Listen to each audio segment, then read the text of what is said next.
If you hate or have trouble reading, stop reading now. My story is long but tragically true, and I wouldn't wish my life upon anyone, not even those I chose to exact revenge on. I will have to accept and reveal a few things about myself that I'd rather not and am not proud of. I was 19 when my father was diagnosed with pancreatic cancer. Things were very challenging.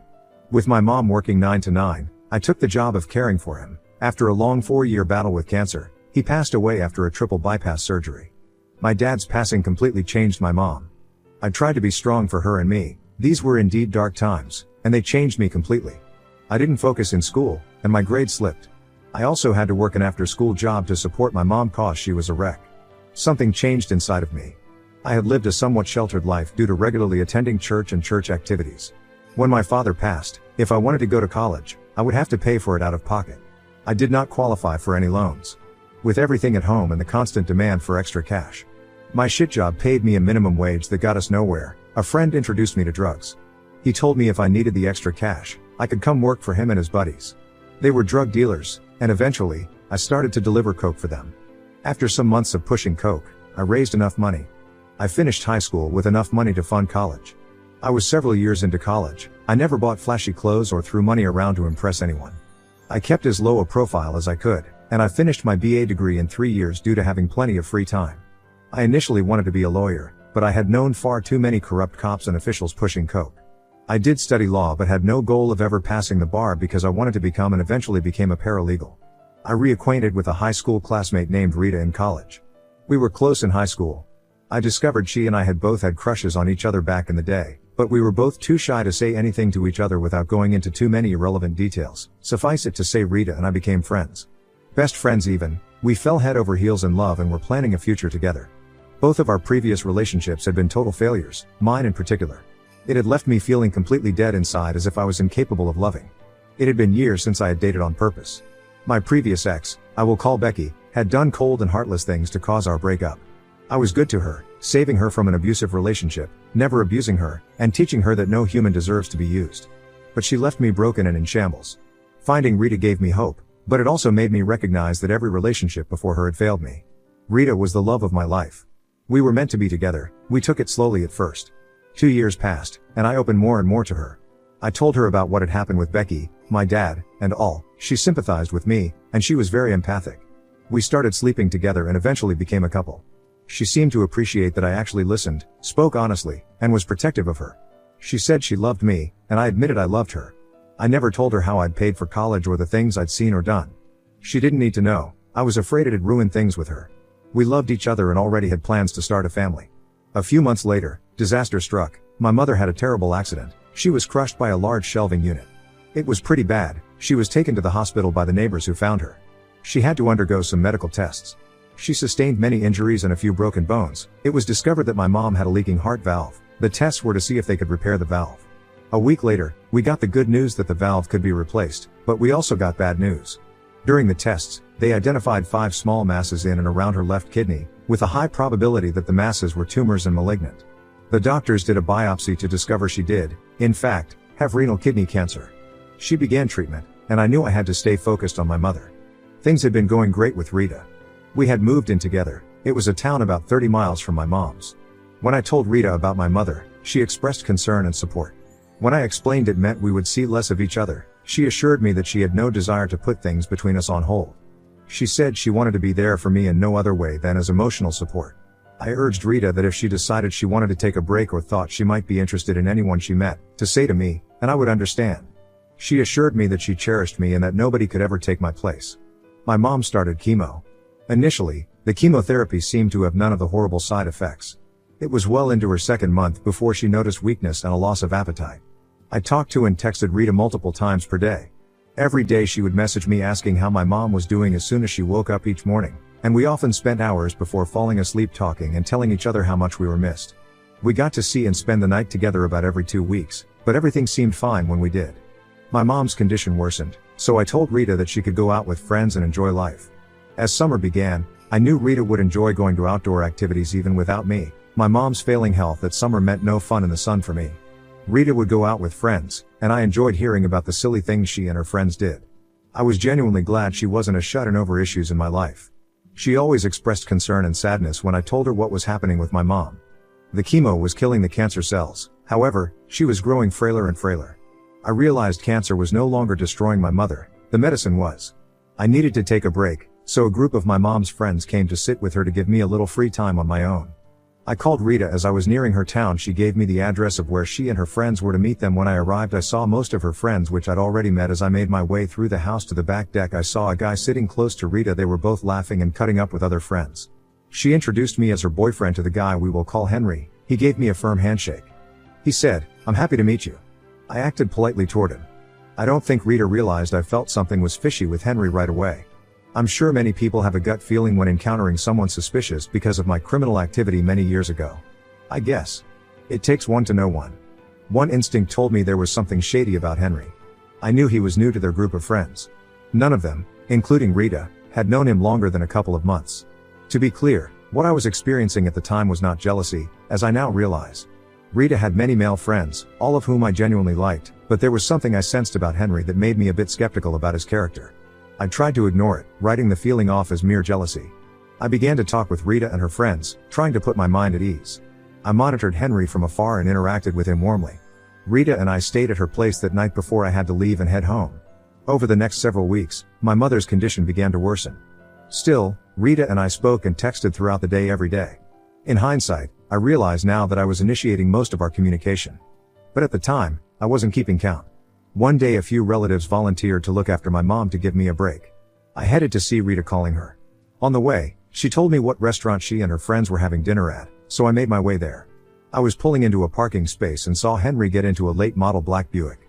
He pulled out, though he did not see me, unfamiliar with my car. I made my way inside, where Rita and her friends greeted me with hugs and words of sympathy and encouragement. We all had dinner and a few drinks before Rita and I went back to her place. Before bed, I casually asked why Henry had left before I got to say hello. Rita stated she had no idea and didn't know if Henry had even been at the restaurant. The restaurant we'd eaten at was in a strip mall with several other businesses. I thought perhaps he had come out of one of those stores, and neither Rita nor her friends had seen him. At any rate, I again stayed with her that night before heading back to my place about noon the next day. My mother became critically ill and had to be transported to the hospital by ambulance. She had pneumonia and was extremely weak due to the chemo and susceptible to many ailments for 3 weeks. She was hospitalized. They gave her many medications via N4, but her condition worsened each day. It wasn't good seeing her like that. The doctors finally informed me she had at most a week or so to live. I knew she would not want to leave this earth in that gloomy hospital room, so the staff arranged to bring her home and help me make her last few days as peaceful as possible. When everything was set up, we got my mom home. Though extremely weak, she was glad to see her house and familiar settings once again. We both knew she didn't have much longer to live. While she was afraid, she told me she wanted me to be strong for her and also told me she was ready to go and see my dad once again after so long. I got one of my mom's friends from church to look after her for a few hours and got in my car and drove to see Rita without calling. I hadn't called because I was crying hard. Watching my mom suffer was overwhelming. I wouldn't have been able to speak when I arrived because of my mother's impending death. At the time, I knew Rita would know what to say to comfort me. I got to Rita's house. I saw a black Buick parked behind her car. I didn't think anything of it as I was focused on soon losing my dear mother. I used the key she had given me to enter the kitchen as we always did. I heard music playing as soon as the door opened, but I didn't think much of it because I didn't see anyone in the living room or on the back porch as I walked down the hallway toward her bedroom and heard noises coming from inside. I paused, then I reached for the door handle. I stopped. I realized the sounds I heard were sexual. My heart sank even further as I pulled back my hand, not wanting to draw attention. But slowly, I put my hand on the lock and opened the door a creak. I stopped in my tracks as I saw them completely naked, going at it, hammer and thong. Unaware of my presence. Honestly, my first instinct was to run full speed and headbutt him square on his nose. But I knew I had to stay out of trouble for my mother's sake and my job, so I slowly backed away. Shaking with anger, I went out of the house through the back into my car. I wasn't seen. I just sat there in my car, the weight of everything caving in. Bawling my eyes out after about half an hour, I cranked my car and headed back to my mom's. I told no one what I'd just seen. Everyone assumed my tears were totally regarding my mom. They, of course, partially were, but the betrayal I just witnessed was like something so sadistic I struggled to grasp it. My logic knew my mom was my top priority, especially so close to the end, yet I felt so deceived by Rita. I felt a rage like I'd never known before, and I'd felt plenty of anger. I thought of calling her, letting her know what I'd seen, and cursing her out, but I knew if she didn't care enough to be faithful to me while my mother was on her deathbed, a stream of profanity wouldn't bother her. I made sure my mother was comfortable and went to try and sleep in my old childhood room. I cried, I slept, I woke up crying, and I cried some more throughout the night. I woke to my cell phone ringing and saw it was Rita calling. I ignored the call and the urge to slam the phone against the wall. I went in to check on my mom, who was in a deep sleep due to the morphine they had her on. I managed to text Rita that I was very busy with my mom and would call her later. After forcing myself to eat and take a shower, the hospice nurses came by to check on my mom. After checking her vital signs, they informed me that my mother would die within 48 hours. I thanked them and walked out into the backyard, trying not to lose my mind totally with all that had happened and was about to happen. I managed to text Rita and told her my mother's condition was about the same. I didn't want to see her, I didn't want to talk to her, and I didn't want her showing up. I owed it to my mom to do everything I could to ensure her last moments were as peaceful as I could the next evening. Just before 6 p.m., my mother took her last breath with me by her side, holding her hand as her life expired. The next 3 days, I was in meetings with her pastor and making final touches on the church and burial service, but I could not for the life of me get the images of Rita and Henry having sex right in front of me. The more I thought about it, the angrier I got. I was mad at Rita, furious, but remembering how Henry had been so overly friendly toward me made my blood boil even more. If they hadn't already been intimate when I first met him, or they were soon about to. That made me want to know just exactly who the son of A was. I paid a pie to run background checks on Henry. I'd sensed from the moment I met him he was bad news. I was actually angry at myself for ignoring my gut instincts. The PL, a friend from the firm I worked for, got back to me after a week with a file on Henry. There were mugshots of Henry from many years before. I was once arrested and have done some despicable things in my life. I've known people who have done horrible things intentionally and under the influence of various drugs and substances. Still, Henry had a long rap sheet for various crimes, several DWIs, reckless driving, and receiving stolen goods. Breaking and entering, drug arrests were listed as I moved down through his record, and the arrests got more atrocious. I discovered Henry had been out of prison on early probation for approximately 2 years after serving 10 years when I saw the charges included the sexual exploitation of a minor and a host of other sexual offenses. I admit I was disgusted Rita had betrayed me, which hurt enough the knowledge she may have risked me to God only knew what diseases that felon had gotten as a sex predator and then eventually in prison made me feel physically ill. I doubted Rita had any idea who she was involved with behind my back. She had a naive, trusting nature that had given her issues before but never like that. I had no doubt anyone who knew of Henry's record would have considered him a vile creature. He should never have been let out of prison, but I had my mom's funeral to focus on and had to pull myself together. By the time her funeral was over and everyone had left, I was exhausted and mentally spent as I put my head on the pillow to try and sleep. Rita called. Not knowing my mom had passed or that I knew what she had been up to, she'd been texting and calling much less in the days before my discovery, and after I answered the phone and tried my best to sound as glad to hear from her as I could, I didn't let on anything had changed with my mom's status, nor that I knew about her and Henry or what I knew about Henry. The first let her do most of the talking and internalized every word I knew to be a lie, as if I totally believed her and appreciated her false sympathy when she claimed she missed me as we said goodbye. I lied and told her the same, but in all honesty at that moment if she dropped dead I would not have cared in the least. I had a few weeks off from work with bereavement. I knew things with Rita were over and done with. But part of me couldn't help but struggle with how cruelly she had treated me, intentionally or not. I was glad to know the truth about her and will before any further lies and betrayal could occur, but I felt what both of them had done to me at a time when I was struggling to keep it together was just flat out wrong. I wanted revenge. I wanted to destroy both of their lives and yet never let either know I had any part of it. I called my Human Resources department and filled out the necessary FMLA Family Medical Leave Act paperwork to stay out longer than my given 2 weeks. I honestly had no reason to worry about getting fired, but I took the legal route and had enough to pay my bills for half a year or more if necessary. I needed to have my revenge on Henry. It was quite easy, as he was on parole and a felon. Even a minor charge would get him sent back to prison to finish his original sentence, but I didn't want him to just have to finish out his original sentence. I wanted new charges that would bring him so much time behind bars he'd never see freedom again. I'd met his parole officer on many occasions, and she knew me well enough that if I had called, she would have investigated Henry's felons. With a record like that, I knew he'd have difficulties gaining employment. If he had a job, I had my doubts he was gainfully employed, in something legal, to be able to afford a new Buick and insurance. I parked down the street from Rita's in a car she would not be familiar with. I saw Henry's Buick in her driveway. I sat in silence and waited. It was around 2 a.m. when I heard him start his engine before pulling off from her driveway. I casually followed him, not wanting him to suspect he was being followed. It was time I did some digging of my own. Maintaining a reasonable distance, I followed the signal to a cruddy-looking house in a below-average part of Rita's town. His car was parked, and he'd already gone inside. I wrote down the license plate number and parked down the street. I slept several hours in view of his house. After seeing no activity, I slept. At about 8 a.m. in the morning, I got out of the car and bought some breakfast. Throughout the day, it was easy to tell whether Henry had a large group of friends who saw no reason to stay and talk for long, or he was dealing with a highly addictive substance such as cocaine, heroin, or meth. After a few hours, many customers returned for more of the narcotics obvious he was selling, and I took photos of each car that stopped by along with some video. I went back each day at about the same time to document the continuing activity. I also observed each night at about 6 p.m. When I knew Rita was getting off work, he would leave. I trailed him each night to see him meet Rita at a restaurant or go straight to her house. I had major doubts she'd ever been to his house, at least not that house.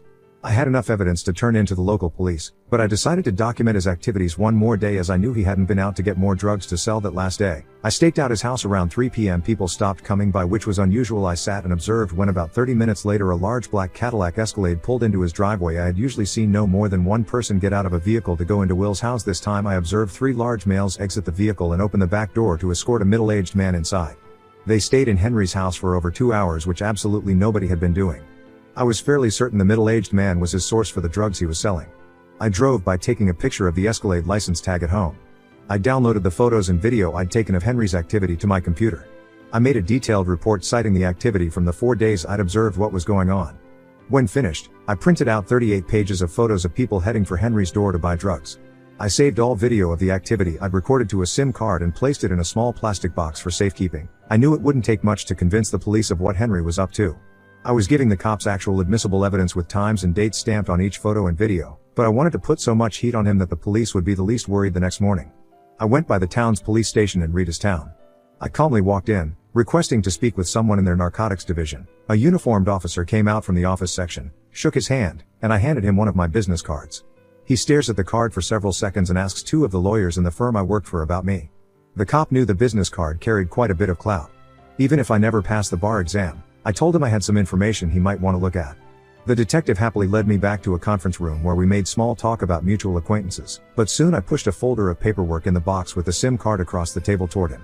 Listed on the first pages was Henry's first name, date of birth, criminal record, and parole officer. The detective examined the photos, and I sat quietly as he did by the expressions on his face. He realized he'd been given information that could easily lead to an arrest warrant for Will. He must have also imagined how much narcotics those arrests could get off the street, potential promotions and other positives. He thanked me for the evidence and placed the folder back down on the table. He asked me if I would be willing to testify. I explained the damning evidence was so I wouldn't have to. He smiled and casually asked if there was anything I needed. I explained that I felt Henry had been allowed off prison far too soon. It was apparent he had not been rehabilitated and deserved to go back to jail for much longer. The detective agreed, but again asked what I wanted in exchange for the information. I pulled out a photo of the black Escalade with the license plate number and pushed it toward him. I asked him to write the tag number down for his own benefit. I explained the owner of the Escalade might be an even bigger drug dealer. I reaffirmed I wanted my name kept out of any police or court reports. He agreed. I then lied and said my firm was representing someone who may have been set up by the owner of the Escalade. He knew I could have gotten one of the lawyers in my firm to call in a favor for the info, but he also knew lawyers like to use their favor sparingly. He thought quietly for a few seconds, realizing I'd given him yet another lead to potentially follow. I'd done more detective work in 5 days than his entire staff had done in months, so he happily agreed. 10 minutes later, he returned with a printout of the tag with the name and address of who it was registered. I folded the printout and put it into my pocket. The detective and I made some more small talk about sports and cars before I shook the detective's hand and headed out to my car. I drove home knowing a judge would soon be filling out an arrest warrant for that scumbag Henry. I kept to myself for a few days, monitoring the arrest reports from Rita's local paper online. One morning the front site showed a photo of a very bewildered and confused Henry being led away in handcuffs. As long as nobody had made any stupid errors to get him off on a technicality, he'd be finishing out his original time plus many additional years. There was always the possibility he might get a good lawyer to reduce the charges or find some loophole to get him off scot-free. I couldn't and wouldn't let that happen. I hadn't been driving for 10 minutes when my phone rang. The caller ID let me know it was Rita calling. When I answered, I tried to act surprised and happy to see her without even a friendly greeting. She asked how I couldn't have let her know my mother had passed away. She'd seen the obituary in my city's newspaper. I replied that it seemed she was busy enjoying life and that I didn't want to burden her with my grief. I quickly asked why she hadn't been texting or calling as much lately, which led her to change the subject and ask to see me. I tried my damnedest to act happy to hear from her and told her that I missed her. I asked her if she could meet me for dinner at our favorite restaurant in our town, and she readily agreed. Since Henry was no longer around to keep time with, she was glad to have me back to fill in the void. I showed up to dinner with a smile and a long hug, trying to control the urge to break her spine in half. I was surprised she didn't say anything when I avoided kissing her. I'm sure she assumed in my grief that romance wasn't something I'd had in my mind much. I just had a very good idea what her mouth had been doing, and I didn't want Henry's prison germs on me. We sat at the bar and ordered 2 drinks from our favorite bartender. He knew us as a couple because we always tip very well. When our drinks arrived, I excused myself to the restroom and typed a short message out on my phone that read, "Make my drinks with no alcohol and make hers doubles." When I returned from the bathroom, I sat next to Rita at the bar discussing drinks. We'd enjoyed it but hadn't tried it in quite a while. I acted as if I was pulling up the recipe for some unusual drink. The bartender came over and asked if we were ready for another drink. I told him we were celebrating after not seeing each other for quite a while. I held up my phone for him to read the message asking if he knew how to make that drink. He read the message and smiled, agreeing the drink I'd requested was a specialty of his. I'm sure the bartender and Rita assumed she could get as sloshed as she wanted to and that she'd be heading to her place with me afterward. I had other plans. Rita commented how strong hers was. I told her I could barely taste the alcohol in mine. We ordered several more drinks. Rita commented about how drunk she felt. I acted confused, stating I barely felt a buzz at all. After several hours I paid for our dinner and drinks with a sizable tip. As we exited the door, I acted like I'd gotten a very important call that I needed to take after the obligatory, non-existent phone call. I told her I had to rush back to my town to the office. One of the lawyers needed me for a case early the next morning. I asked her to go to her house and wait on me, promising the errand wouldn't take long. I helped her into her car and watched her pull off before using my cell phone to immediately call the police and tell them I'd seen a drunk driver leaving that restaurant. I urged them to hurry. The person was in no shape to be driving. I jumped into my car and headed to Rita's house, about 2 miles away. About a mile from her house, I saw blue lights ahead of me and slowed down to see Angie's car pulled over. I knew she was going to get a DWI, as that is, in fact, what I had planned. Neither she nor I knew that Henry had been using her car to deliver cocaine to low-level dealers under him. They did the obligatory search of Rita's car and found several ounces of cocaine stashed beneath the backseat. I had absolutely no intention of getting her arrested for narcotics possession with intent to sell, but the fact Rita had given me her spare car key the same night she'd given her spare house key, I knew well I could have just as quickly been the one to screw my life up. Neither still had any idea I knew about her unscrupulous cheating that was revealed to all later. Update: I arrived back at my house that day, and my cell phone rang from a strange number. I answered to hear Rita crying and blubbering while trying to tell me something. I got her to calm down. I actually wanted to hear what she had to say. She managed to tell me she was in jail, to which I innocently asked where and for what. When she told me what she had been arrested for, I was genuinely shocked about the drug arrests. I asked her what she wanted me to do. She wanted me to help get her out and asked me to post bond. I explained since my mom had died, I couldn't risk putting up any of my property due to probate issues. I could have easily put my own home up as collateral, but I viewed her drug charges as collateral damage, and she damaged my life enough that the charges for possession of cocaine with intent to distribute carried mandatory time. I felt after what she'd done to me, with who she'd betrayed me with, part of her deserved what was coming to her. I went to her arraignment and sat in the back, hoping not to be noticed. As she entered the courtroom, she saw me. I gave her a look of confusion as to how she could ever be arrested for such a crime. I knew damn well how, of course, but I had to act totally oblivious when she tried to explain to the judge her boyfriend had been arrested for dealing drugs only days before, and it had to be his. The judge didn't want to hear it. She turned around and looked at me with shame and tears in her eyes, realizing I knew she'd been cheating. I shook my head in disgust as they led her away. She knew, and the attempt to contact me ever again would be a fool's errand. Bond was set extremely high for both at Henry as he pled guilty and asked to forego a trial in an attempt for leniency, but he got none. Rita's trial took place a few weeks later, and she accepted a plea. She got 4 years with the possibility of parole in 3, but her career was over when she got out, and I didn't care one bit. They'd messed with the worst person they could have ever crossed at the absolute worst time to cross me.